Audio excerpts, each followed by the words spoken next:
मालदीव में चीन का जहाज है और अब इस जहाज को लेकर सिर्फ आसपास के देश नहीं बल्कि मालदीव में खुद अब राजदूत इस जहाज के रुकने का विरोध कर रहे हैं। कहा यह जा रहा है कि मालदीव में ये जहाज अब मालदीव की संप्रभुता के लिए खतरा बनता जा रहा है।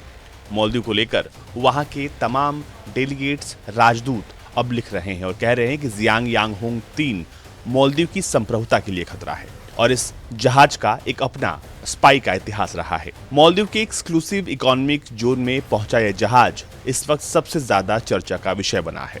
अगर हम इस जहाज के इतिहास की बात करें तो ये जहाज कई बार समुद्र में ओशियोनोग्राफिक और अपने स्ट्रैटेजिक लोकेशंस को चीन के लिहाज से रेखांकित करता हुआ पकड़ा गया है और इस जहाज में खास तरह के सोफिस्टिकेटेड सोनार सिस्टम्स हैं, अंडर वाटर ड्रोन्स हैं। इसके अलावा इस जहाज की क्षमता ऐसी है कि ये मैपिंग भी कर सकता है ताकि आसानी से सीबेड स्ट्रक्चर का पूरा नक्शा तैयार कर ले और पानी के नीचे के टेरेन मैप्स का आसानी से ये चित्रण कर सकता है। इसके अलावा जियांग यांग होंग 3 जो है इस पर सिविलियन और मिलिट्री एप्लीकेशंस दोनों का यहाँ पर इस्तेमाल हो रहा है और जिसकी मदद से वो चीनी सबमरीन्स के लिए रास्ता साफ कर रहा है। अब इसके इकोनॉमिक और सिक्योरिटी थ्रेट्स क्या हैं? अब जब ये मालदीव में सीवेड की मैपिंग कर रहा है तो इससे मालदीव के वैल्यूएबल रिसोर्सेज के साथ साथ खनिज और संपदा को लेकर बहुत बड़ा खतरा बन सकता है। ये वहां के समंदर में मछलियों से लेकर वहां के रिसोर्स एक्सप्लॉयटेशन का भी वजह बन सकता है। इसके अलावा बताया जा रहा है कि सीबेड की टोपोग्राफी के साथ ही अब चीन को यहाँ पर स्ट्रैटेजिक फायदा हो सकता है, खासतौर पर इंडियन ओशन रीजन में। ये न केवल इस पूरे इलाके को मैप कर सकता है बल्कि ये अपने खुद के सेंसर्स को इन इलाकों में प्लांट कर सकता है, जिससे ये अंडर वाटर कम्युनिकेशन केबल्स के साथ साथ क्रिटिकल इंफ्रास्ट्रक्चर के लिए अब चीन की ये मदद कर सकता है और ये पूरी तरीके से मालदीव के टूरिज्म के साथ साथ फिशिंग इंडस्ट्री को भी नुकसान पहुंचा सकता है।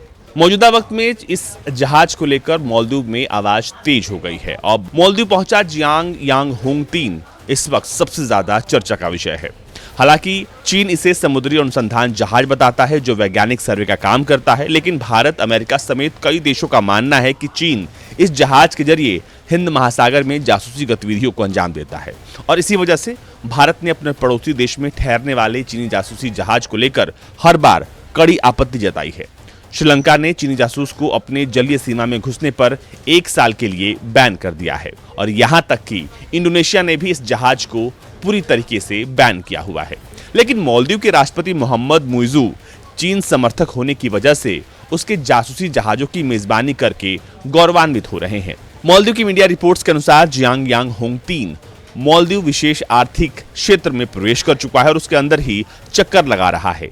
जहाज मूल रूप से मंगलवार को मालदीव पहुंचने वाला था, लेकिन शिपिंग ट्रैकिंग साइटों के अनुसार जहाज को 1 सप्ताह के बाद माले शहर में डॉक किया गया। यानी ये कहां था 1 हफ्ते तक, इसकी कोई जानकारी किसी को नहीं है। 22 जनवरी के बाद से जहाज को नियमित ट्रैकिंग साइटों पर प्रदर्शित नहीं किया गया, यानी जहाज ने अपना सिग्नल बंद किया हुआ था।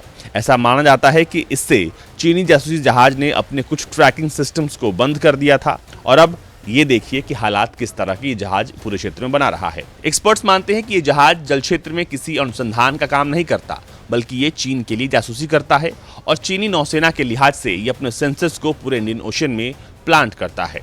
फिलहाल मालदीव की सरकार अपने इस कारनामे के लिए सबसे ज्यादा फजीहत उठा रही है। ब्यूरो रिपोर्ट, भारत तक।